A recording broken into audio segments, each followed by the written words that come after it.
Chers téléspectateurs, bonsoir et bienvenue dans votre émission Zoom sur. Le climat de notre pays est aride avec des sécheresses récurrentes depuis le début des années 70, suite aux impacts du changement climatique qui ont pour corollaire la dégradation continue des terres et la désertification. Les données disponibles montrent qu'entre 1974 et 2004, 150 000 km², soit 15% de notre territoire national, se sont transformés en zones désertiques. En d'autres termes, notre pays a connu bien avant l'engagement des nations à la cause climatique les conséquences désastreuses du changement climatique. Je vous invite d'ores et déjà à suivre cet élément de Rabia Deda sur la problématique des changements climatiques.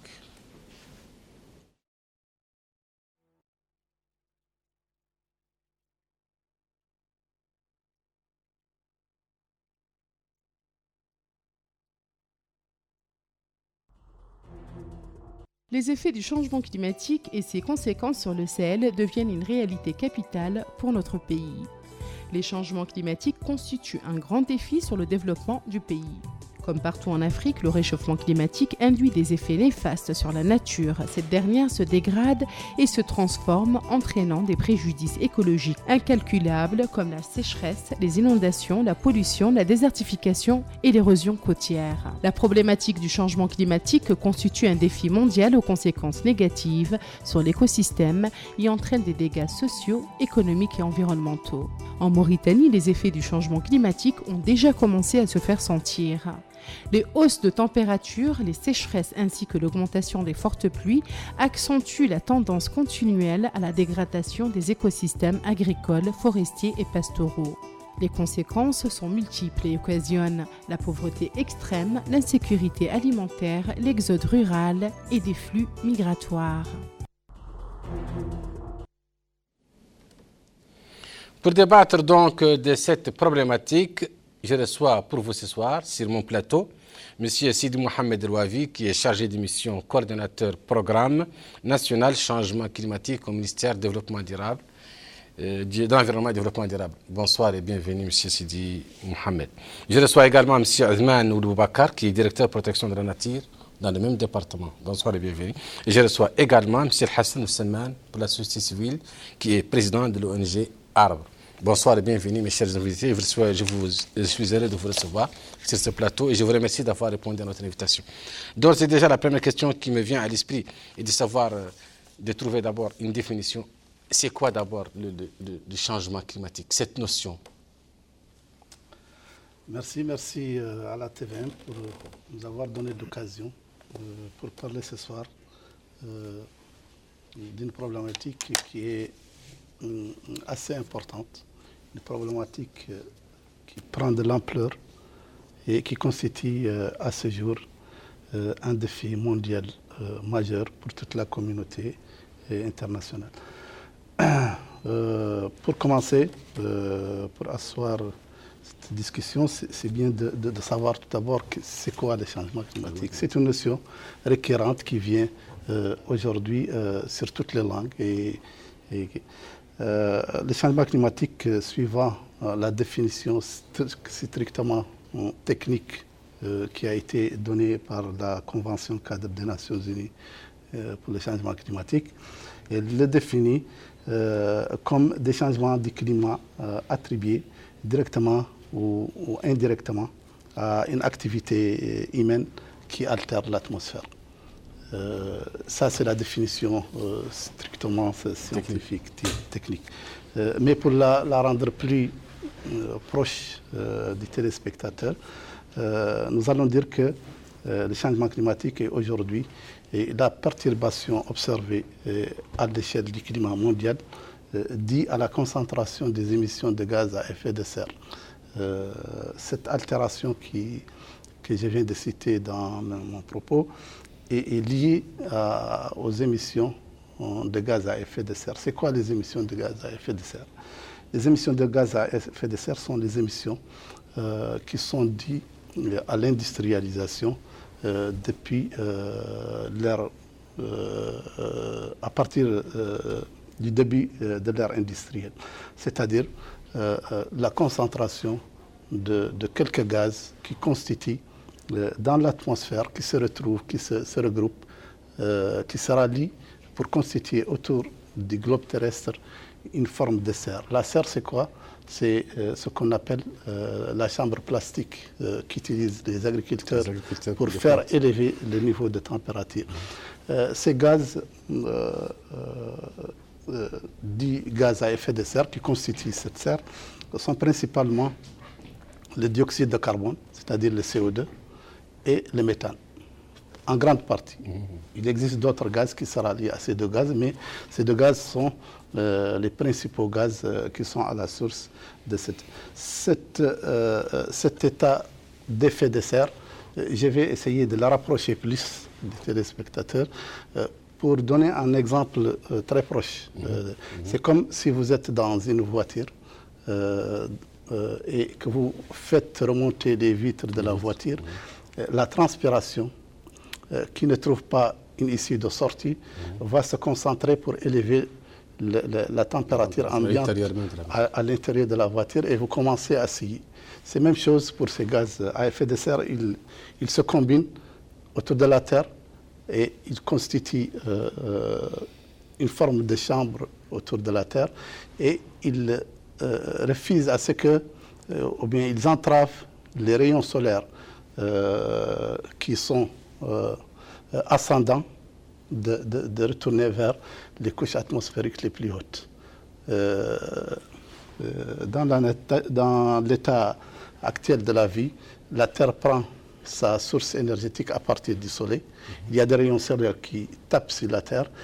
Une partie de ces rayons est utilisée dans la vie du quotidien, au niveau des besoins terrestres, et une partie de ces rayons solaires qui n'est pas absorbée par la Terre retourne. Et quand ce retour n'est pas possible, c'est ce qui fait qu'il y a une hausse de température qui, au finish, perturbe l'atmosphère et crée des dégâts énormes à travers d'autres événements extrêmes qu'on va en parler dans C'est bien, bon, pour cette première approche, M. Adman, vous pouvez rentrer dans des détails de la définition de cette notion de changement climatique.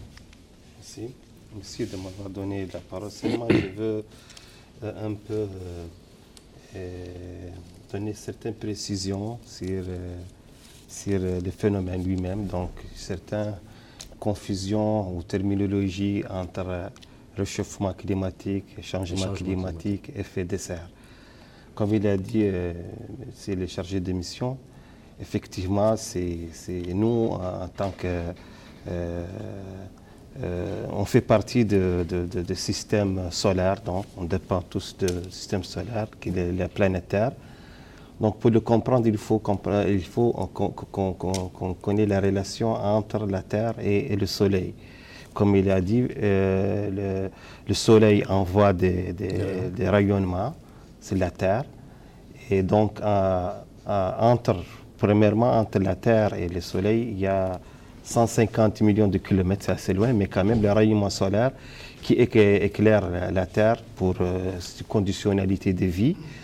Donc, une partie de cette lumière solaire, en descendant vers la Terre, elle traverse l'atmosphère. Donc, une partie sera réfléchie par l'atmosphère vers l'univers, une partie sera stockée et une autre qui va traverser l'atmosphère pour descendre sur la Terre. Et la même chose, une fois arrivé à la Terre, donc une partie de la lumière sera absorbée par la Terre, soit les océans, les arbres, et une partie encore réfléchie vers l'atmosphère. Donc Dieu a fait que dans la composition chimique de l'atmosphère, il est composé de 98% de neutrons, 22% d'oxygène et 1% de gaz dont ils ont une capacité d'effet de serre, ça veut dire qu'ils sont capables de stocker surtout la lumière thermique. Donc pour comprendre encore, la lumière du soleil est composée de 3 types. Il y a la lumière visible, qu'on le voit, le rouge, le blanc, puis la lumière thermique ou l'infrarouge qui est un peu chaude, qui représente 55% de cette lumière et un peu de lumière invisible qui est l'ultraviolet. Donc, une fois retourné et réfléchi, ça veut dire par la Terre, Donc l'atmosphère, il stocke une partie, il laisse encore traverser l'autre dans l'univers. Donc ça, c'est un système de régulation. C'est grâce à ce stockage d'une partie de la lumière que la température du sol se réchauffe et il est actuellement dans les environs de 15 degrés. Selon les experts, s'il n'y a pas cet stockage, la Terre il aura une température de moins 18 degrés. Donc ce qui se passe maintenant, selon les scientifiques, c'est qu'il y a une perturbation dans la concentration de ces gaz à effet de serre dans l'atmosphère due à l'activité humaine. Et donc, c'est ça qu'on parle des effets de réchauffement et qui va impacter donc tout l'univers et donc la température de la Terre. Et dans ce cas-là, on a des chiffres. Et si on aura l'occasion de revenir là-dessus. Monsieur Semman, la société civile, elle a une définition de cette notion de changement climatique? Bon, je pense que les effets du changement climatique se font sentir de plus en plus, surtout sur le réchauffement de la planète Terre, que le Soleil devient de plus en plus ardent et aussi devient de plus en plus, les pluies aussi viennent de façon perturbée, c'est-à-dire les pluies actuellement ne viennent pas comme il se devait, parce que vous trouvez une place où il y a des pluies qui viennent de façon très forte, tandis que d'autres places, il n'y aura même pas de pluie. Donc la répartition de la pluie se fait sentir aussi de plus en plus. Donc je pense qu'en plus des explications scientifiques que les directeurs ont déjà évoquées, il y a aussi ce qu'on appelle les effets causés par anthropiques, c'est-à-dire causés par l'homme. L'homme aussi, il a une contribution à ce changement climatique. Par exemple, le gaz à effet de serre, qui est un élément nocif pour justement, qui est l'une des causes de ce changement climatique, se fait de plus en plus sentir au niveau de la planète. C'est pourquoi actuellement, il y a le monde entier qui est mobilisé pour justement contribuer à la résilience vis-à-vis de ce changement climatique. Et surtout la société civile qui a aussi un rôle à jouer très important dans la sensibilisation des populations et des décideurs aussi sur ce changement climatique qui se fait de plus en plus, qui se fait sentir de plus en plus. Nous reviendrons sur le rôle de la société civile. Monsieur le chargé de mission, pouvez-vous nous faire un appel si global de la prise en charge par notre pays de la dimension, vous faites partie vous êtes d'ailleurs le point focal, je crois, de la prise en charge. Les dimensions, quelles sont les mesures que vous prenez? Vous allez nous interdire, nous les humains, de couper du bois, par exemple? Il faut préciser un peu la question. La question, moi en tant qu'être humain, j'habite dans une brousse, dans une campagne, je dois chauffer mes repas, je n'ai pas la possibilité d'avoir du gaz, je vais couper du bois? C'est évident pour chauffer les repas. Vous voulez m'interdire ça, qu'est-ce que vous mettez à la place? Qu'est-ce que vous proposez, vous? Qu'est-ce que vous proposez aux citoyens aujourd'hui? Ok, bon, avant de répondre à cette question, je vais être un peu dans la chronologie, un peu des faits pour ne pas dépasser des maillons importants pour mieux comprendre. En réalité, nous, on était dans cette notion de définition scientifique, mais là, pour revenir à votre question et pour pouvoir arriver à votre question, il faut comprendre que ces gaz à effet de serre sont le fruit de l'industrialisation. C'est-à-dire qu'avec l'industrialisation qui a commencé depuis le 19e siècle, les gaz se sont concentrés d'une façon extrêmement dangereuse à l'état mondial. À tel point que les scientifiques ont commencé à ressentir cet effet-là à partir seulement début des années 80.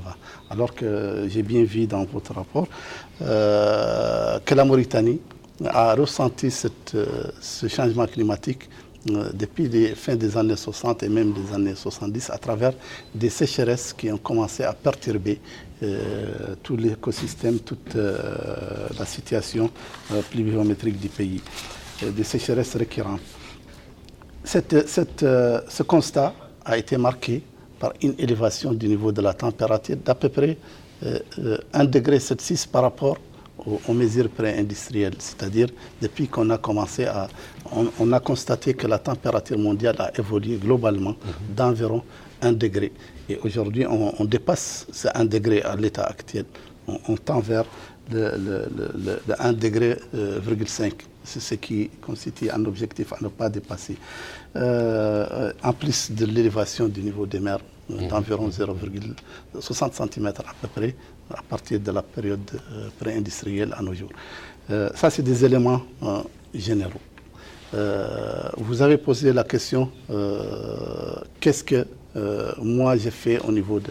Ce que je veux dire que par rapport à des situations comme des pays comme le nôtre, où nous sommes des pays qui sont en voie de développement, où le développement reste encore à des états, disons, pas tellement développés, par rapport aux pays les plus développés qui ont amené l'humanité à ce stade-là, à ce stade des émissions. Le constat est que aujourd'hui, chaque pays ne peut plus cavaler seul.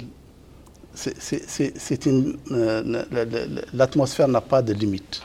Les émissions qui sont émises aux États-Unis sont ressenties, leur répercussion est ressentie au niveau de la Mauritanie, au niveau de l'Afrique, qui est le continent le moins pollueur, et pourtant qui subit le plus l'effet du dérèglement climatique.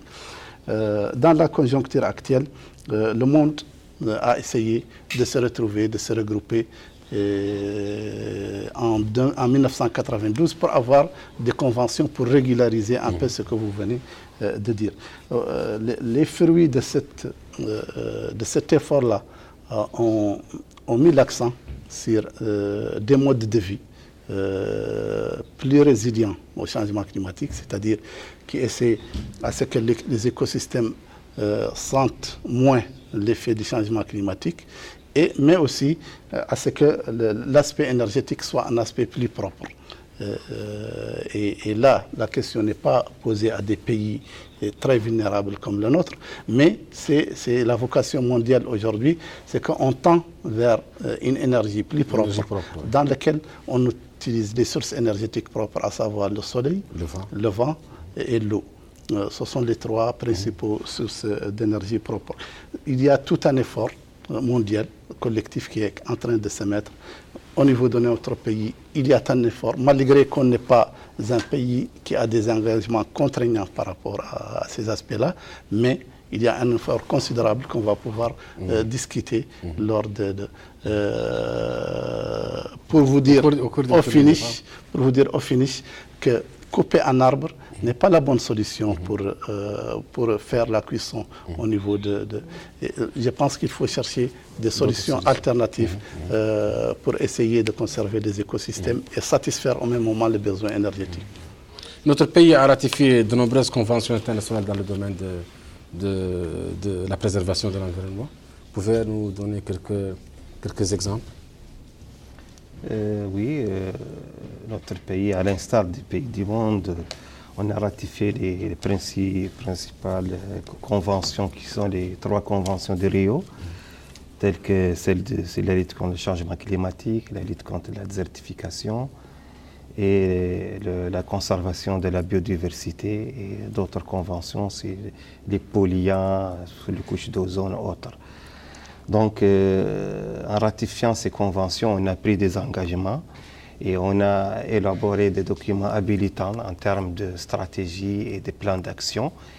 Et nous avons pris des engagements pour contribuer dans la lutte contre surtout la désertification. Et on a fait des efforts pour le moment à travers des ressources propres de l'État et à travers l'appui de nos partenaires au développement. Et le changement climatique fait partie. Seulement ici, je veux un peu, en tant que directeur de la protection de la nature, répondre à la question sur le coupe d'arbres ou autre. Donc, ça, il faut le comprendre du fait que le coupe d'arbres, il est l'un des causes de ces changements climatiques. Puisque la déforestation dans l'échelle mondiale, il est à l'origine de 30% des émissions de gaz à effet de serre, plus bien sûr l'utilisation des énergies fossiles, le même mode d'élevage, même certains gaz tels que le chlorofluorocarbone lié à le froid, etc. Et donc, il est maintenant prouvé que si on continue avec le même rythme, la concentration des gaz à effet de serre vont atteindre des niveaux records. Et donc, il y aura une augmentation de la température de la planète et qui va impacter notre vie. Puisqu'on peut dire augmenter à 1,2 ou 4 degrés Celsius, ce n'est pas aussi grave, mais quand on voit les répercussions, c'est très grave. C'est pour cela qu'on a ces accords sur le climat pour un peu anticiper et ne pas arriver à ce niveau qui est catastrophique, puisqu'une fois la température dépasse 1,5, donc on a tout ce qui est le remontée de niveau des océans, parce que tout ce qui est glacier va s'effondrer. Donc il y a une perturbation de la précipitation, augmentation de la précipitation dans l'hémisphère nord, et une sécheresse et une diminution des pluies dans les parties sud. Et donc, le monde, pour atténuer à ces effets, donc, il a pris des engagements en réduisant l'utilisation des énergies fossiles par les énergies renouvelables, en intervenant dans la reforestation pour un peu augmenter la séquestration de carbone. Donc, on interdit de couper des arbres parce qu'on veut un peu limiter les émissions liées à la déforestation, puisque tous les autres secteurs sont responsables des émissions, sauf le secteur où l'arbre qui séquestre un peu le carbone, parce que les forêts sont responsables à travers tout ce qui est l'activité végétale, de stocker le CO2 et de refléter l'oxygène. Donc c'est la source de 40% d'oxygène. Donc on ne peut pas dire arrêter la coupe d'arbres parce que c'est un besoin. Il faut réduire. Mais il faut réduire et compenser cette coupe à travers de reboisement pour un peu compenser les coupes, parce que nous sommes là pour utiliser les ressources naturelles pour les besoins des cuissons, pour l'alimentation, pour autre chose, mais on ne doit pas continuer toujours à couper les arbres sans les compenser, de les couper encore de façon rationnelle. On parle de coupe d'arbres, vous êtes président de l'ONG Je pense que malheureusement nous avons contribué inconsciemment à cette déforestation. Aussi bien la coupe des arbres, coupe abusive des arbres, et parce que nos forêts ont été transformées malheureusement en charbon. Et quand on regarde aussi la faune et la flore, nous avons décimé par exemple nos animaux.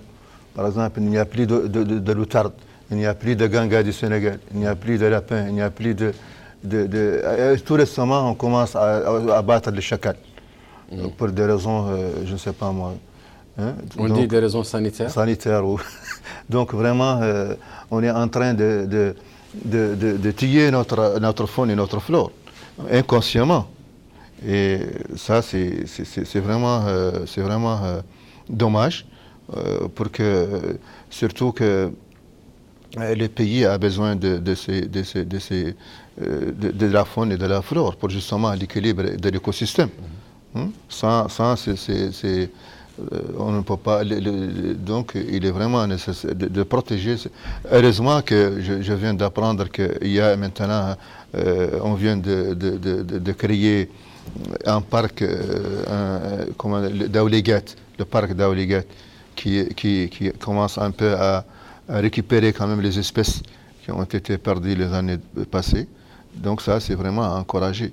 C'est une excellente initiative qui est la bienvenue, malgré que tous les animaux de la faune et de la flore ont été décimés malheureusement par des braconniers et des charbonniers. Donc c'est vraiment malheureux pour la Mauritanie. Mais je pense aussi qu'il faut vraiment prendre conscience de ce phénomène et conscientiser les populations sur l'importance du patrimoine environnemental et commencer à vraiment, surtout la société civile qui doit jouer un rôle prépondérant dans ce sens-là. On ne peut pas parler de l'environnement sans évoquer la COP 21. Pouvez-vous nous revenir là-dessus et nous donner les grands axes de la COP 21? Il y a même la COP 22 à Marrakech, je crois. Nous donne un peu des idées sur les grandes idées sur lesquelles s'est fondée la COP 21. Ok, merci. Bon, je pense que les COP, qui est l'acronyme des conférences des parties des pays membres à la Convention cadre des Nations Unies sur le changement climatique, ces conférences sont des assises naturelles pour essayer d'arriver à des résultats en termes de négociations sur le régime climatique mondial. Ces négociations ont démarré depuis 25 ans. Il faut les noter. Et depuis 25 ans, la communauté internationale est en train de faire le pas à pas pour essayer d'arriver à des accords qui donnent des solutions pour cette problématique.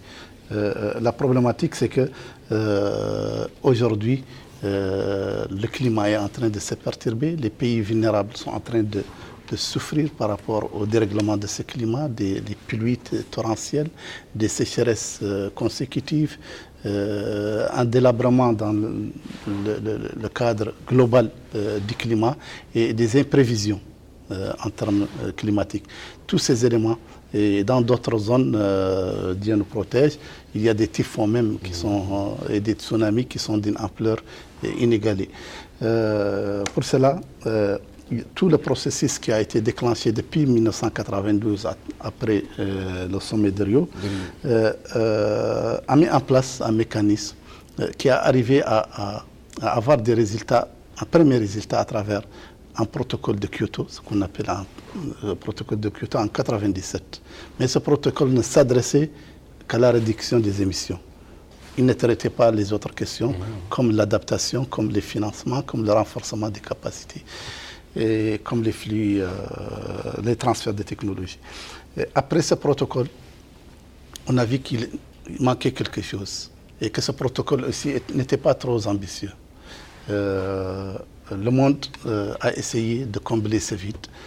On a commencé par une première étape, c'était le plan d'action de Bali en 2013, qui a mis, en plus de l'atténuation qui était objet du protocole de Kyoto, c'est-à-dire l'atténuation des émissions, il a aussi donné la priorité à 4 autres thématiques que l'atténuation. C'est l'adaptation, et ça, c'est la force de négociation des pays vulnérables qui disent non, vous avez mis le monde en péril, il faut qu'il se prépare pour pouvoir s'adapter à ce contexte nouveau. Il y a les financements, parce que la finance, c'est le nerf de la guerre. Et puis, il y a le renforcement des capacités, parce que nous, on n'a pas la même capacité que les autres pays développés.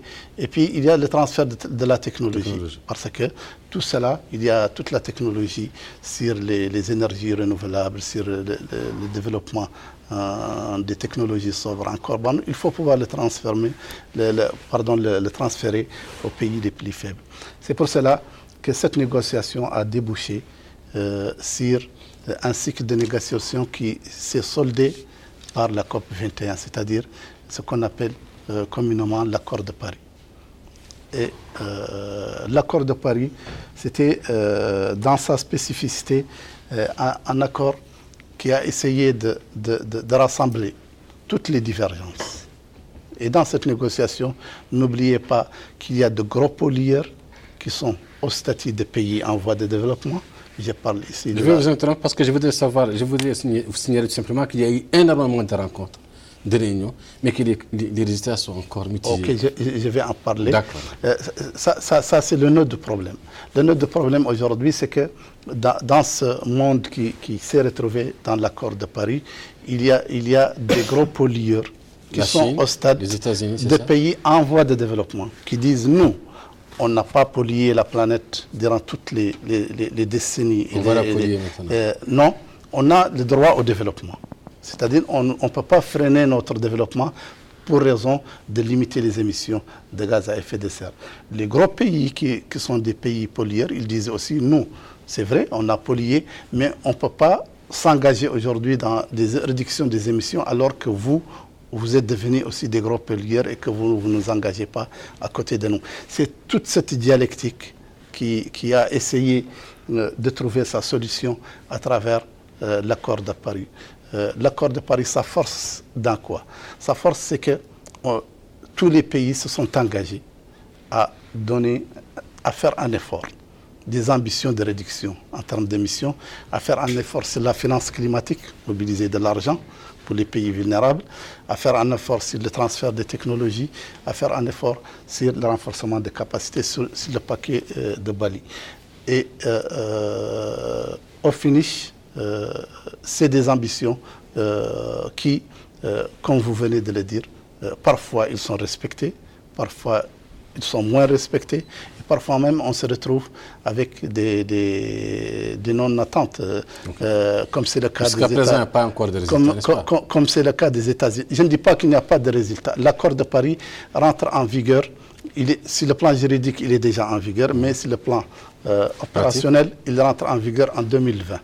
Et il y a beaucoup d'ambitions qui sont affichées. Et là, quand vous allez parler du sommet de New York, je peux vous donner quelques chiffres par rapport à ces aspects-là.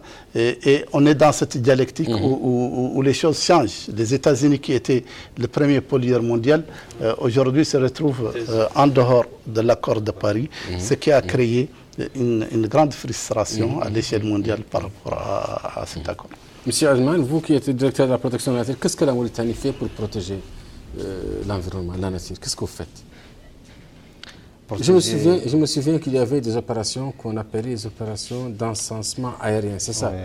Et qui ont donné des fruits positifs, parce que moi j'ai fait la route de l'espoir et je remarque que d'ici 100 à 150 km, il y a eu effectivement quelque chose de visible. Il y a un impact visible. J'ai l'impression que ça s'est arrêté depuis quelques années. Ok. Donc oui, les efforts continuent. Effectivement, la notion de changement climatique, comme il a dit M. Wafi, le chargé d'émission, est à Paris ces dernièrement, mais le phénomène est un peu ancien.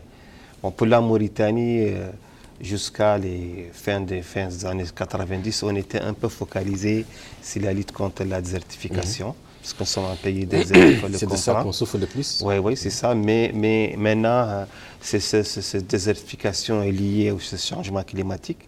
Et ça va continuer si on ne prend pas des mesures à l'échelle globale. Mais à l'échelle locale, effectivement, on a beaucoup souffert de ces sécheresses. Et donc l'État, depuis les années 70, a mis en place beaucoup de stratégies et des plans d'action de lutte contre la désertification, et qui ont soldé à la mise en œuvre de beaucoup de programmes de fixation des dînes, de reboisement, et y compris même l'ensemencement aérien dont vous faites allusion. Et que depuis les années 90 jusqu'à aujourd'hui, donc on a introduit la notion de développement durable et humain, où l'homme sera le centre de ces activités au lieu seulement de s'attaquer à un phénomène de désertification. Donc les efforts continuent. Donc chaque année, l'État fait de reboisement, des restaurations de terres dégradées. Vous donnez des exemples concrets? Où, par exemple? Oui, il y a des efforts propres de l'État, tels que des festivités ou certains programmes de reboisement. Mais quand même, l'État, il peut... Est-ce que le programme de reboisement qui se faisait ici chaque année vers le mois de juillet, août, aux environs de Nouakchott pour la Sainte-Verte, ça continue ou ça s'est arrêté? Oui, ça continue. Cette année, je n'ai pas entendu parler. On a toujours la Semaine nationale de l'arbre, qui commence du 1er août jusqu'au 7 août chaque année. On a la journée mondiale de lutte contre la désertification. Là, on fait des activités de sensibilisation et de plantation. Mais quand même, il y a aujourd'hui beaucoup de projets. Je parle aujourd'hui à l'échelle nationale. Il y a les DIMS, un projet qui intervient au niveau de 4 régions. Le Guidimaka, Hod el-Gharbi, la Saba et Hod el-Sharqi. On vient d'achever un autre projet, c'est le Parsac, qui intervient dans 8 régions agro-silvopastorale. On a l'agence Grande Muraille Verte qui fait partie encore des activités de restauration et de reboisement. On a d'autres projets comme le projet PGDP, gestion durable des paysages et restauration de Gomeré. Ces projets, est-ce qu'ils font quelque chose de concret qui est visible, qu'on peut... Bien sûr. Des exemples concrets sur des réalisations? Bien sûr, ils font en plus des activités de restauration. C'est-à-dire qu'il ne s'agit pas de fêter une journée et s'arrêter. C'est-à-dire que c'est des activités à long terme et à court terme qui... Non, ça c'est pour objectif de sensibilisation, de conscientisation, c'est l'importance de l'arbre. Par contre, les projets, ils ont leurs objectifs. Bien sûr, on restaure les terres dégradées, mais en même temps, on met des mesures d'accompagnement, puisque on sait que le cycle de croissance d'un arbre, pour qu'il soit productif ou on peut tirer des avantages, il prend un peu quelques années. Et ici, j'attire votre attention, c'est une particularité de la Mauritanie par rapport aux autres pays du monde, c'est que les activités de reboisement, de restauration des terres, c'est très coûteuse ici dans l'échelle nationale parce que quand vous attendez les superficies reboisées dans les pays limitrophes, c'est des millions. Mais par contre, dans le niveau de notre pays, on a une particularité, c'est notre système d'élevage extensif qui limite un peu de planter n'importe où, puisqu'il ne faut pas planter seulement pour planter une journée, mais c'est pour planter et avoir un résultat à long terme. Donc il faut protéger les plantations à travers des mises en défense, des clôtures, et c'est un peu coûteux. Donc, est-ce qu'il n'y a pas d'action de l'homme ici à Nouakchott, par exemple, dans des zones qui... L'ancienne ceinture verte ici, elle a été même occupée par les hommes aujourd'hui, elle a été déplacée ailleurs. Est-ce que ce n'est pas quelque chose de négatif, ça? Donc moi, je crois, j'ai une vision, c'est que la nature, elle est créée par le Dieu pour les besoins de l'homme, l'humanité. Donc on doit l'utiliser, mais de façon rationnelle et durable. Effectivement, comme j'ai dit, depuis les années 75, l'État a mis des ceintures vertes pour protéger la ville de Nouakchott. Avec l'extension de la ville, l'exode rural lié à ces phénomènes de désertification, donc cette ceinture verte, elle ne jouait plus son rôle parce que même on a vu que certaines habitations sont au-delà de la ceinture verte. Et pour cela, en 2010, on a mis en place le programme spécial de protection de la ville de Nouakchott qui a installé une nouvelle ceinture verte sur 2000 hectares en moins de 4 ans. Donc, dans un rayon qui est les projections de l'extension de la ville de Nouakchott jusqu'aux années 2030. Et donc, cette nouvelle ceinture verte va jouer son rôle de protection de la ville de Nouakchott et donc, elle va jouer même le rôle d'adoucir même le climat, de réduire la température, etc. On va demander à la société civile, qu'est-ce que vous faites, vous, pour la protection de la nature? Bon, moi, je pense que justement, l'opération d'ensemencement aérien, ça a été une bonne opération. Dans les années précédentes, on faisait ça. Et ça a donné vraiment un couvert végétal. Quand on regarde à l'intérieur du pays, par exemple, vers le Mérier, vers les zones lointaines, on trouve que vraiment il y a une régénération du milieu naturel. Et malheureusement, je pense que ça a arrêté depuis 2 ans ou 3 ans, on a arrêté cette opération, malgré que ça a donné de bons résultats. Il y a aussi le programme spécial de protection de la ville de Nouakchott, qui a aussi fait les 500 hectares, les premiers 500 hectares. Ça a été vraiment une réussite. Mais ils ont voulu tripler la mise, ils ont pris 2000 hectares. Et ça a été aussi attribué de façon... l'attribution n'a pas été vraiment faite comme il faut. C'est-à-dire que la société civile n'a pas été impliquée convenablement. Je pense que ça a été aussi donné à des sociétés. Et le travail n'a pas été... Il a été bâclé. Bon, je pense que pour la protection de l'environnement, il faut vraiment se focaliser sur les forbias, ce qu'on appelle al-Hassani al-Vernan, parce que c'est un arbre qui régénère. On peut le transporter, on peut le transférer et il régénère. Il y a aussi le Balanites, Toug, qui est très importante, parce que, par exemple, pour les dînes vifs, on utilise le prosopis en général, mais les gens ils ont une mauvaise,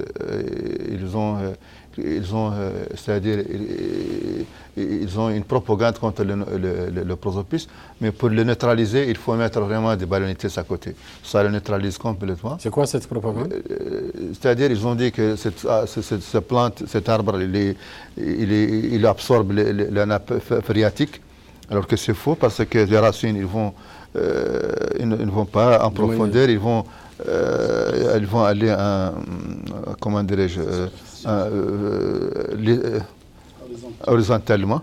Donc ils ne vont pas vers la profondeur, ils n'absorbent pas. C'est un arbre qui est vraiment bon pour la fixation des dînes fixes, plutôt les dînes vifs. Mais pour les neutraliser, il faut vraiment l'associer avec des balanites. Nous, on utilise ça en général. Moi, actuellement, je viens de... Vous avez utilisé ça, cette absolument. Vous avez utilisé, on a utilisé ça la dernière fois. On a utilisé ça, c'est le programme spécial de protection de la ville de Nouakchott. Et actuellement, on utilise ça à l'intérieur du pays. Parce que je viens d'utiliser ça avec les fixations des routes, les routes nationales. On utilise aussi ce genre de... Comment ça se fait? Pour les routes nationales, comment ça se fait? C'est-à-dire pour fixer les dînes qui envahissent les routes. Donc en général, c'était la société NR qui faisait ça. Actuellement, c'est la société ATTM qui prend les relèves. C'est intéressant. Ils donnent des propositions concrètes. Ça peut vous être utile? Bon, parce que les changements climatiques, ce n'est pas seulement... C'est utile, mais ce n'est pas nouveau. Je pense que, pour être plus précis sur votre question et compléter, avec des chiffres précis, vous avez demandé est-ce qu'il y a du concret. De concret, oui. Si on voit le bilan de ces presque 10 dernières années, on peut se dire qu'au niveau de la ceinture verte de Nouakchott, 2000 hectares ont été reboisés et ils vont donner des résultats encourageants, entre 60 et 70% de réussite. C'est déjà un résultat encourageant en termes de fixation des dînes. À l'intérieur du pays, on a environ aussi 2000, par rapport à tous les efforts conjugués des projets sous la tutelle du ministère de l'Environnement, on a environ 2000 hectares de fixation de dînes et environ aussi 1500 hectares de mise en défense. Y compris la fixation mécanique ou seulement la fixation naturelle? Quand je dis fixation des dînes, c'est fixation mécanique et biologique en même temps, les deux à la fois. Mais ces activités, pour la plupart, ce ne sont pas des activités qui sont affichées en bord des routes. Parce que ça touche des villages reculés où les dînes constituent un désastre. Et c'est des résultats concrets au niveau de presque 8 wilayas aujourd'hui à l'intérieur du pays. C'est des chiffres précis. Et les villages, pouvez nous donner, citer les noms de quelques villages? Bien sûr. Bon, par exemple, au niveau de la fixation des dînes, ne serait-ce que pour le projet Parsac dont Asman a parlé, il y a 1185 hectares dans 32 sites. Parmi ces sites, il y a des sites au niveau de Tamcheket, il y a des sites au niveau de Boumded, il y a des sites au niveau... C'est des sites éparpillés partout. Il y a des sites au niveau de Nimjat qui est à côté, il y a des sites... c'est des sites qui sont partout en Mauritanie. Au niveau du projet DIMS, même chose. Je peux vous donner le nom de toute la liste des sites. Quelques exemples concrets pour que les spectateurs soient édifiés. Au niveau du projet DIMS, par exemple, il y a un pôle au niveau de Boumded composé de 4 villages, Rak, Taslah, Lemnegaa et Gimbe. Ça, c'est 4 sites au niveau de Boumded. Au niveau de... C'est-à-dire que là, les dînes ont été complètement fixés. Bien sûr. Au niveau du pôle d'Ayoun, vous avez le pôle de Vougus, qui est aussi un pôle très ensablé. Aujourd'hui, il y a la fixation des dînes sur des centaines d'hectares. Au niveau du Hod Sharqi, vous avez sur l'axe Tembedra, Ouenat Zbil, vous avez un site... je ne me rappelle plus de son nom exact, où la fixation est faite aussi. Même chose au niveau de l'est de Néma, au niveau d'Idhar. Il y a le site de Dlim où il y a les fixations des dînes. Ça, ce ne serait-ce que des exemples qui sont présent. Juste une parenthèse, parce que les dérèglements climatiques ne touchent pas seulement les dunes, ça c'est le volet désertification. Oui. Et la mer, qu'est-ce que vous faites pour les océans? Bon, la mer, ça c'est une bonne question. La mer, aujourd'hui, le constat est que la ville de Nouakchott est l'une des villes les plus vulnérables aux effets du changement climatique. Ça, c'est le diagnostic global. Partant de sa position géographique, c'est une ville... À cause de la position géographique. Oui, c'est une ville dans des zones, elle est en dessous du niveau de la mer. Et puis, dans le cordon du littoral, c'est une ville qui a été affectée par le prélèvement du sable du cordon dunaire durant les années 90, les années 80, les années 70. On n'avait pas en tête que ce sable avait un rôle de protecteur naturel contre la mer. Et il y avait aussi cette notion, je ne sais pas qui vient de quelle ingénierie, qui disait que le sable marin est mieux que le sable continental. Aujourd'hui, le diagnostic montre qu'il y a environ 18 brèches répertoriées sur la façade des 50 km de Nouakchott. Le ministère a déjà fait le diagnostic. Aujourd'hui, nous avons un projet qui a déjà fait un colmatage pour 3 à 4 brèches. Parmi ces brèches, c'est un premier essai qui a été fait. Et avec le nouveau projet WACA, qui dépend du ministère de l'Environnement, c'est un projet qui se focalise uniquement, c'est un partenariat entre la Banque mondiale et le ministère de l'Environnement, qui se focalise uniquement sur le littoral. Et il doit apporter... Qu'est-ce que vous faites concrètement? Le colmatage des brèches. Ça veut dire quoi? Le colmatage des brèches, c'est l'opération par laquelle on fait un apport en sable marin. Et avant même ce sable marin, il y a un colmatage à travers une dédique, puis elles sont couvertes de sable marin avec la même granologie que le sable naturel. Et après ce colmatage, on fait un piégeage naturel à travers un clayonnage et une fixation biologique qui essaie de fixer au-dessus du colmatage. C'est ça l'opération qui se fait techniquement pour le colmatage de chaque brèche. Et aujourd'hui, ce programme MACA, ce projet, est en train d'opérer pour colmater les brèches les plus importantes au niveau de la façade de Nouakchott. Je crois que M. Edmond veut bien parler. Vous voulez ajouter quelque chose? Seulement pour tout ce qui est façade maritime, comme l'a dit, c'est chargé de mission. Non seulement pour la ville de Nouakchott, mais Nouakchott c'est le plus important comme ville sur le littoral mauritanien. Il y a des études qui ont, sur tout le long du littoral, qui ont identifié les zones de brèches ou les zones de dépression qui peuvent être impactées par ce changement climatique. Donc quand on revient toujours sur ce problème de changement climatique avec l'augmentation de la température de la Terre, et les niveaux de mer, parce que depuis selon les données scientifiques, depuis le dernier siècle, tous les siècles de 1900 à nos jours, le niveau de la mer a augmenté de 0,2 mètres, donc 20 cm. Selon les projections, si on continue avec le même niveau d'émission, d'ici 2100, on va atteindre les 1 mètre. Et donc, les pays sur les basses altitudes ou qui sont où le littoral est un peu dégradé, donc ils risquent d'inondation. Et selon les experts, si le niveau de la mer augmente d'1 mètre, il y aura 700 millions de réfugiés climatiques liés à ce phénomène. Donc, les efforts sont en cours pour cet réfugiés climatiques, ça veut dire des personnes qui ont subi des inondations, des dégradations de la nature et qui partent ailleurs pour se déplacer. Ce sont des zones de littoral.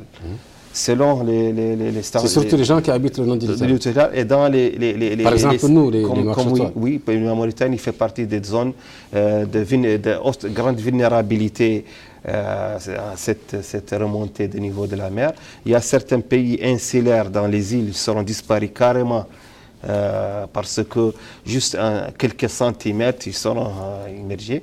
Donc ça, c'est vraiment un problème mondial où chaque pays à son niveau intervient pour un peu réduire cet impact et un peu faire des efforts pour restaurer le couvert. Mais maintenant, je veux un peu aborder sur l'autre aspect, liés à ce que vous avez parlé de l'ensemencement aérien, qui est une technique comme les autres techniques de restauration des terres dégradées, qui a donné des résultats très intéressants par endroits. Effectivement, depuis quelques années, Vous pouvez préciser un peu pour nos téléspectateurs, c'est quoi l'opération, en quoi elle consiste? C'est-à-dire que c'est un avion dans lequel on monte et on jette des graines, c'est ça? Oui. Donc l'ensemencement aérien, c'est une technique de restauration. Ça veut dire on peut restaurer une zone qui était forestière ou pastorale, soit par le reboisement, par la protection de mise en défense, ne laissez pas les animaux, n'importe qui les pénètre, ou à travers les semis, ça veut dire on fait les semis de graines des espèces forestières, et une fois le pluie vient, elles peuvent végéter, donc germiner et donc restaurer. Donc l'ensemencement aérien, on utilise les avions pour les zones inaccessibles. Parce qu'on peut faire les semis à la volée, semis direct, mais il y a certains endroits où l'homme, où la zone est peu accidentée ou peu accessible. Donc on utilise l'avion pour larguer des semences appropriées avant la saison des pluies, et une fois les pluies arrivées, donc elle donne des résultats.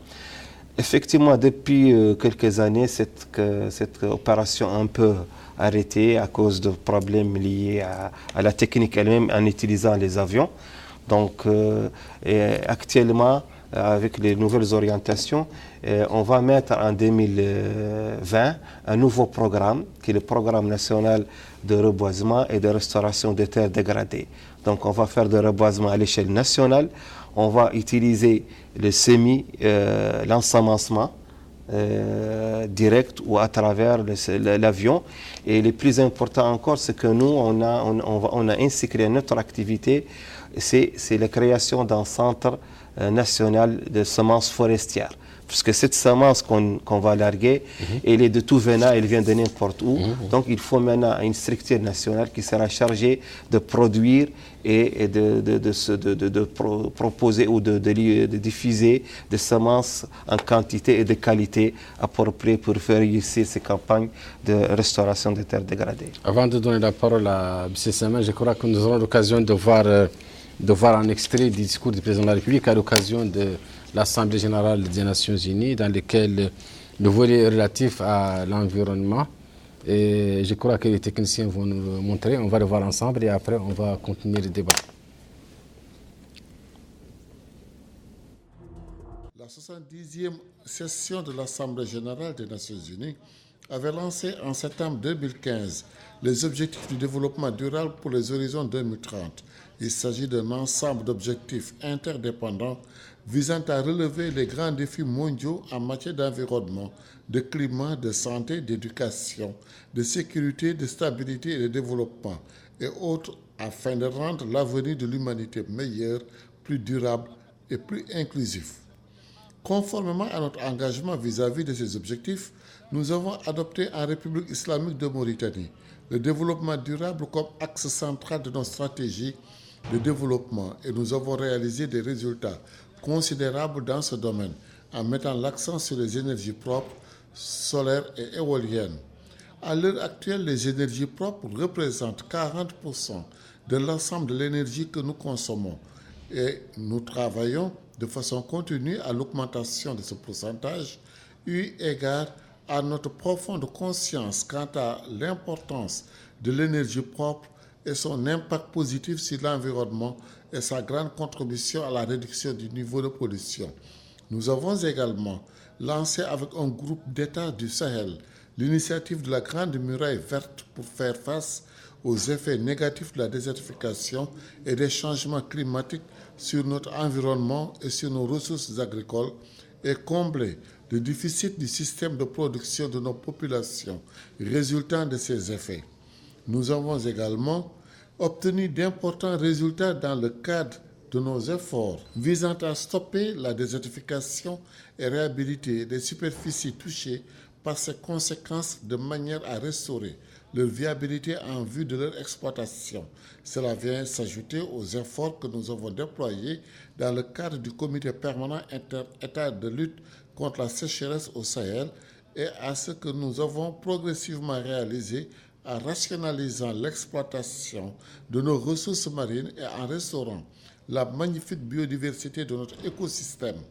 Nous travaillons également avec 10 États hôtes du Sahel dans le cadre de l'initiative Desert to Power, lancée par la Banque africaine pour le développement et dont l'objectif est de faire du Sahel l'une des plus grandes régions productrices d'énergie solaire du monde et permettre à plus de 29 millions de personnes d'avoir accès à une énergie propre à court et moyen terme.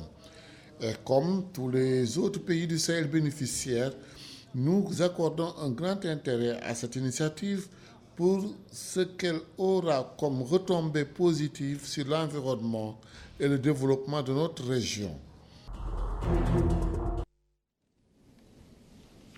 Donc c'était là un extrait du discours du président de la République à la 74e Assemblée générale des Nations Unies, dans lequel il évoque les préoccupations de notre pays et il revient un peu sur des bilans. Il a évoqué 40% de l'énergie actuellement qui est énergie propre. Est-ce que vous pouvez nous donner des exemples concrets sur cela? Ok, merci. Bon, ça c'est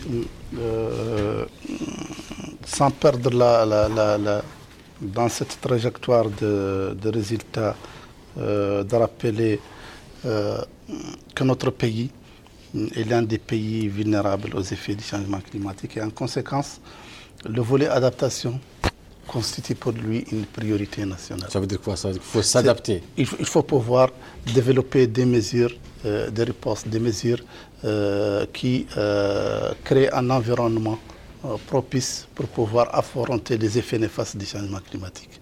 Il s'agit de tous les efforts en termes de lutte contre la dégradation des terres, tous les efforts en termes d'énergie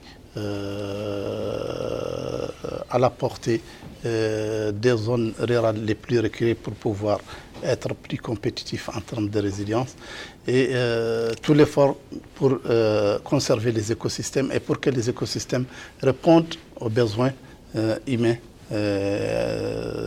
liés au quotidien. Ça, c'est la priorité nationale. Ceci étant, les pays aussi marquent un pas dans le cadre de cet effort d'atténuation, c'est-à-dire les énergies renouvelables, la promotion des énergies renouvelables. Aujourd'hui, la Mauritanie peut s'en féliciter qu'elle est l'un des pays pionniers au niveau de la sous-région en matière de développement de la filière énergie renouvelable. Comme a dit son Excellence le chef de l'État, président de la République, la Mauritanie aujourd'hui produit 40% de son mix énergétique, c'est des énergies propres, soit à l'eau, soit au soleil, soit à l'éolien. Des cas concrets, on peut les en citer. Il s'agit des centrales solaires comme Cheikh Zayed, centrale solaire comme centrale de Nouakchott, le parc éolien de Riyad, les énergies propres liées à la quote-part de la Mauritanie dans le cadre des barrages de l'OMVS. C'est ça, le cumul de tous ces infrastructures donne aujourd'hui ce résultat de 40%. Ceci étant, elle compte aussi développer ces énergies renouvelables pour que en 2020, on s'achemine vers environ 60% d'énergie propre dans le mix énergétique à travers deux gros projets. Celui de Boulay Noir, qui aura à produire 100 MW et la quote-part dans la station de comment on l'appelle au niveau de l'OMVS. J'avais son nom, c'est la station de Guina, qui doit produire 48 MW comme quote-part pour la partie nationale. Ces efforts-là sont des efforts à valoriser, c'est des efforts à louer. Ça diminue l'empreinte carbone, ça offre au pays de valoriser son potentiel en termes de soleil, en termes de vent et en termes de... Et aujourd'hui, la Mauritanie est dans une position, à l'échelle du continent africain, elle était dans la position du 6e producteur à peu près des énergies propres à l'échelle du continent africain. Je pense qu'à travers ces projets porteurs qui seront en principe réalisés 2020-2021, ils sont dans le programme du quinquennat du chef de président de la République. La Mauritanie peut se hisser déjà, songer à se hisser la place de 4e ou 5e position à l'échelle africaine en termes de production. On vous redonnera la parole, mais c'est l'occasion pour moi de demander au directeur de la protection de la nature, est-ce que cela a eu des effets positifs sur la protection de la nature? Le fait qu'on ait développé l'énergie renouvelable, est-ce que ça a eu un effet positif sur la nature? Est-ce que vous avez remarqué qu'il y a eu moins de coupes d'arbres, par exemple? Il y a eu moins d'effets de l'être humain sur la nature, sur la forêt? Donc, je crois qu'ici, en termes des efforts de l'État, et surtout dans la contribution de notre pays dans le cadre de l'accord de Paris, donc on a pris des engagements pour limiter les émissions. À l'échelle mondiale, lors du sommet de climat passé, celle de septembre, les engagements du monde entier ne sont pas encore au niveau recherché. Donc, on est, selon les dernières informations, les engagements d'aujourd'hui sont de 3%. Mais nous, en tant que pays, donc chacun, même si on est en termes d'émissions, sommes dans le 121e position à l'échelle mondiale. On a une émission responsable d'une émission de 7 000 millions de tonnes. C'est l'émission de la Mauritanie. Par rapport aux États-Unis, 5,8 milliards de tonnes. Donc, mais quand même, on a pris des engagements à l'horizon 2020-2025 de réduire de 22,3% à travers des actions. Donc, mais quelles sont les activités que la Mauritanie cible pour réduire les émissions? Pour les connaître, il faut savoir qu'on fait des inventaires pour des gaz à effet de serre. Donc, pour la Mauritanie, c'est des secteurs. C'est le secteur de l'agriculture et de la foresterie qui est le secteur le plus pollueur en termes d'émissions. Parce qu'on a l'élevage, donc le méthane. Et puis, en deuxième position, c'est le secteur de l'énergie, soit pour la production d'électricité ou le transport, et des autres secteurs minimes comme les procédés industriels et les déchets. La Mauritanie a fait des progrès remarquables dans le secteur de l'énergie, donc en atteignant même 40%, qui était, je parle sous le contrôle de M. Wafi, qui étaient des projections dans les années jusqu'à l'horizon 2030, où on l'a réalisé déjà avant 2020. Donc maintenant, ce qui va avoir un impact sur les ressources naturelles, c'est les efforts de restauration ou la lutte contre la déforestation. Parce qu'on programme de créer ou de planter beaucoup de terres forestières pour la séquestration. Et d'ailleurs, maintenant, dans le monde, on parle de neutralité en matière d'émissions de gaz à effet de serre. Ça veut dire que les pays vont continuer à se développer, à utiliser les énergies et faire les émissions, parce que c'est leur droit de se nourrir, de se développer technologiquement.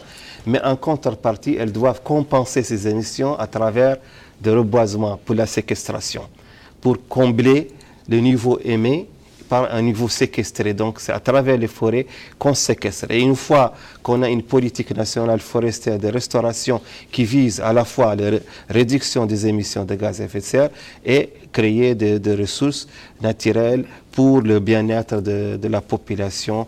Et donc c'est ça. Donc nous sommes actuellement dans cette vision et le président de la République a pris un engagement dans les déclarations politiques du Premier ministre, c'est que le pays va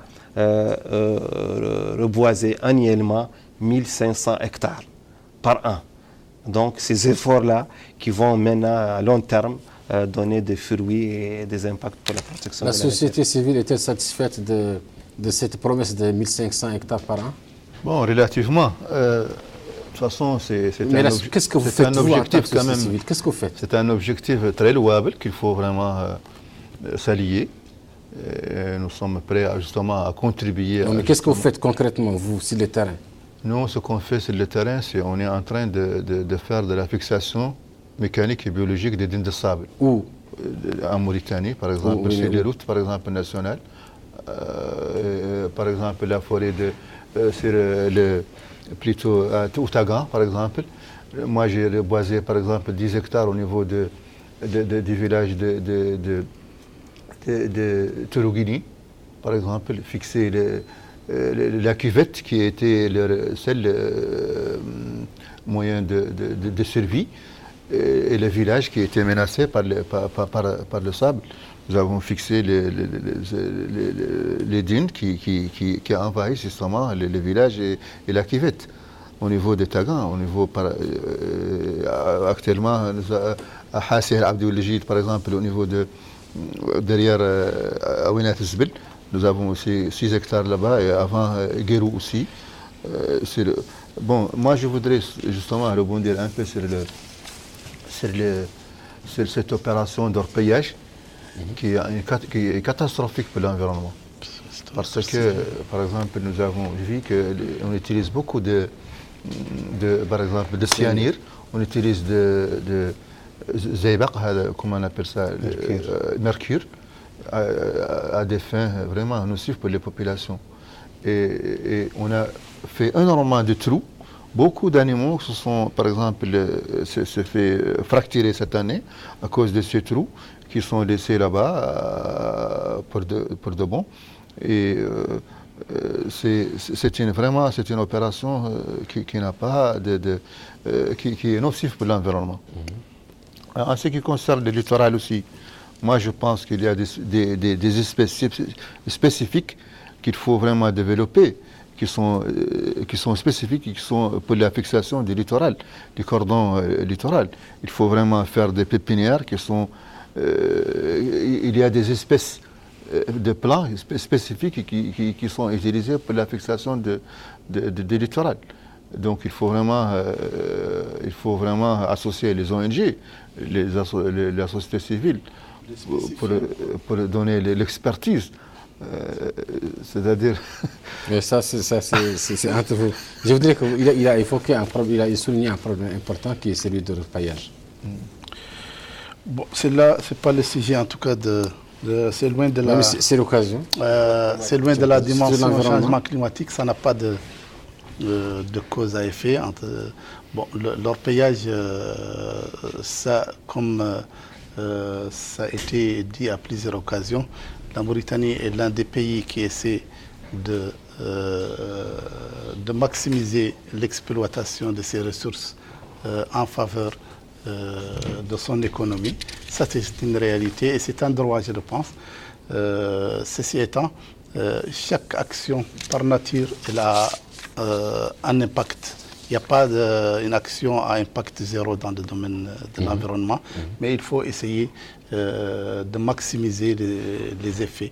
Nous pensons qu'avec les efforts qui seront redéployés et que la question est posée à l'échelle des différents secteurs concernés, pour essayer de maximiser l'intérêt à travers cette opération et de limiter les effets au minimum.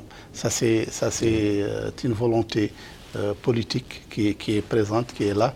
Et je pense que les départements concernés que ce soit au niveau du secteur des mines et au niveau du secteur de l'environnement, sont sur toute une réflexion par rapport à ce sujet pour essayer de trouver les solutions les plus idoines qui permettent à la fois aux exploitants de pouvoir en bénéficier de la ressource, mais avec une option durable, c'est-à-dire avec une option qui...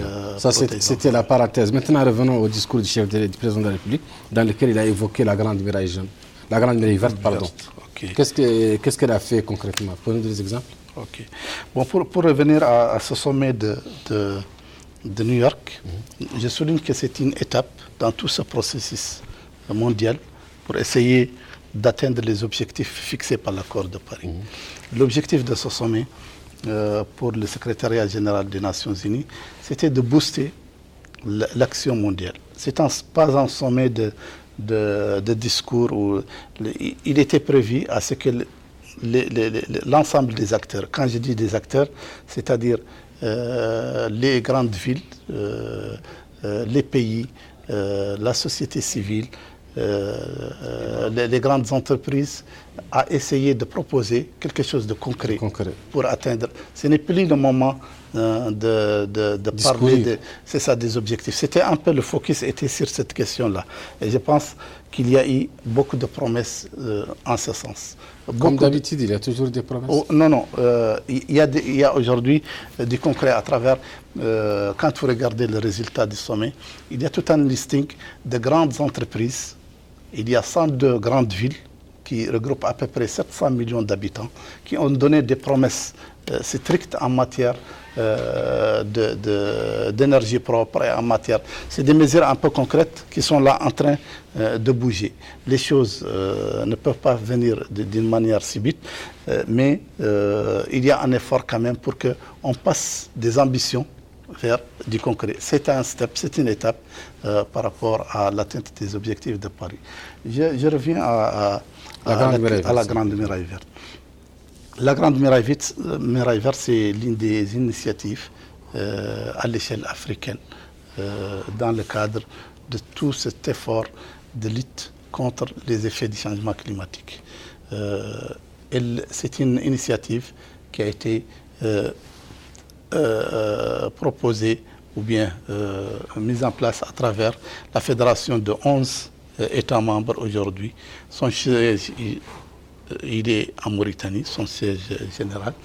Et c'est une initiative qui vise à atténuer ces effets du changement climatique à travers une approche de développement durable, à travers des actions concrètes sur une bande qui est la bande la plus menacée au niveau de ces 11 États.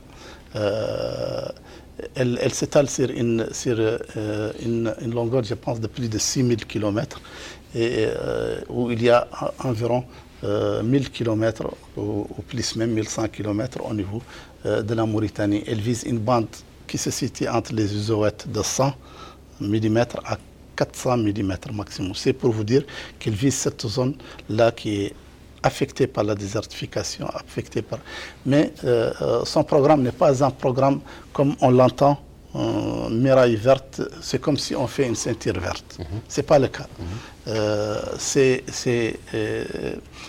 C'est une vision qui a une approche de développement, c'est-à-dire mettre en place un ensemble de mesures qui répondent aux besoins des populations, besoins les plus diversifiés en termes de santé, en termes d'agriculture, en termes de lutte contre la désertification, lutte contre la dégradation des terres, en termes d'hydraulique villageoise. Tous ces aspects-là constituent un peu un effort. Pour la Mauritanie, je pense que cette agence a mis en place déjà ses organes depuis une année ou deux. Elle commence à travailler à travers une approche de mobilisation des financements. Aujourd'hui...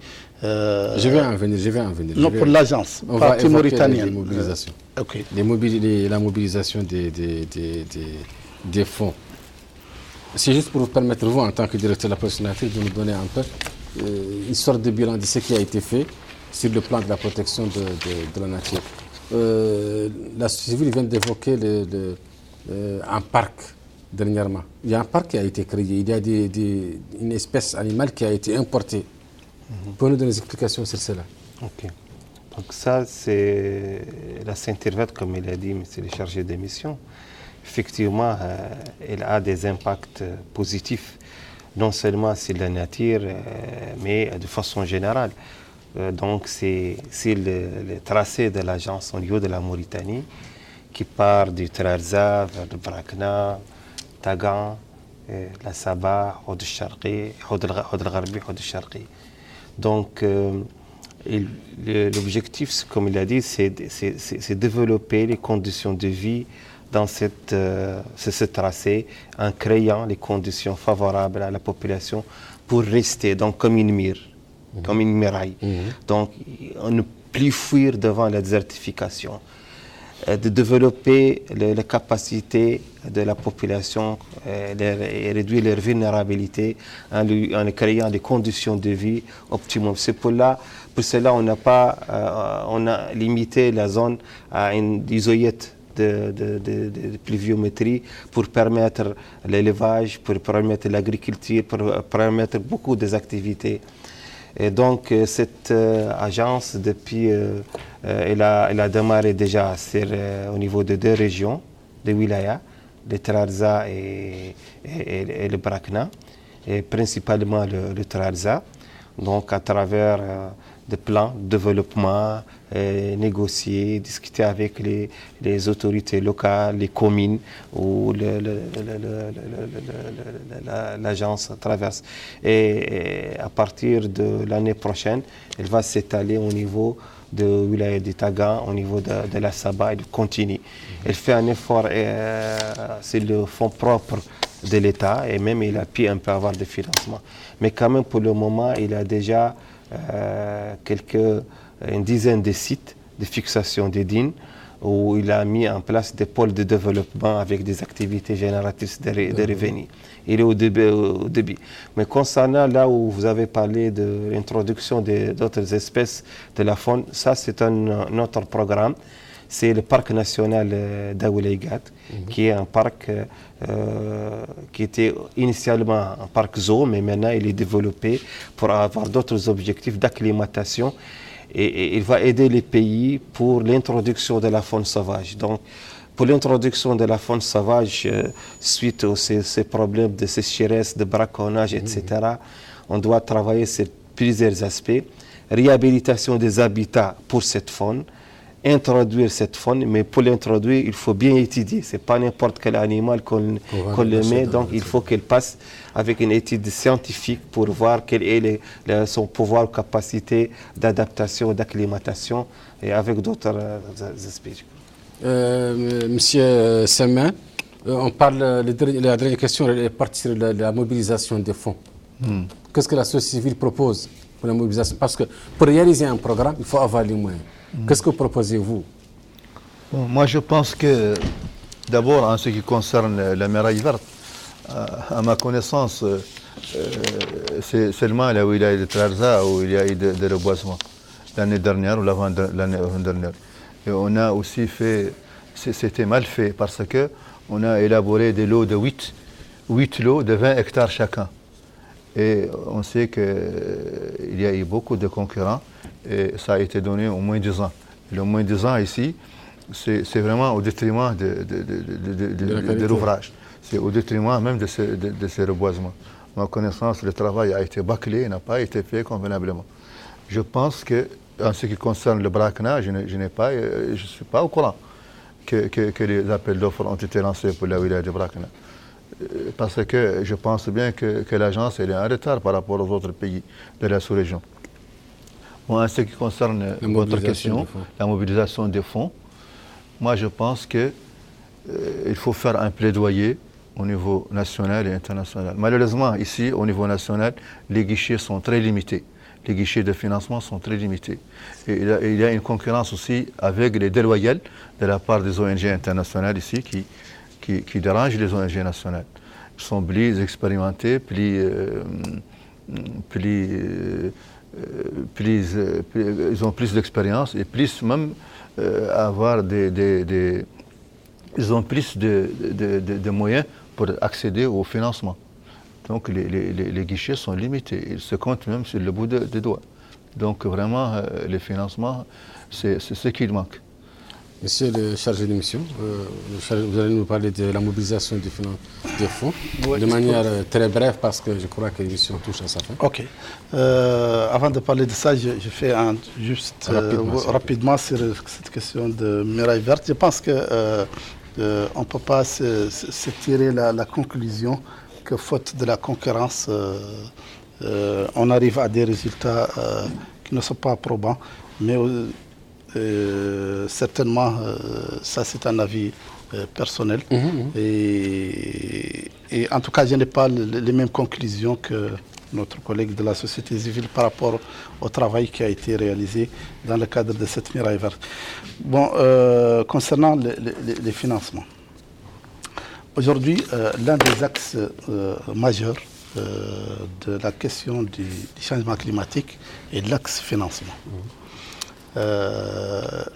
L'accord de Paris se fixe une grande mobilisation de financement dans le cadre du changement climatique. Il s'est fixé 100 milliards de dollars pour la période entre 2015 et 2020. Et il s'est fixé un autre objectif juste après l'entrée en vigueur de l'accord de Paris de 100 milliards de dollars par an. Ça, c'est un objectif qui est assez ambitieux. Malheureusement qui n'arrive pas à être.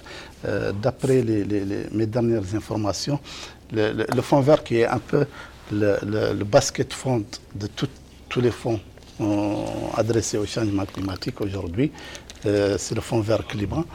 Ce fonds a déjà fait un premier remplissement aux alentours de 10 milliards de dollars pour la période passée depuis l'accord de Paris.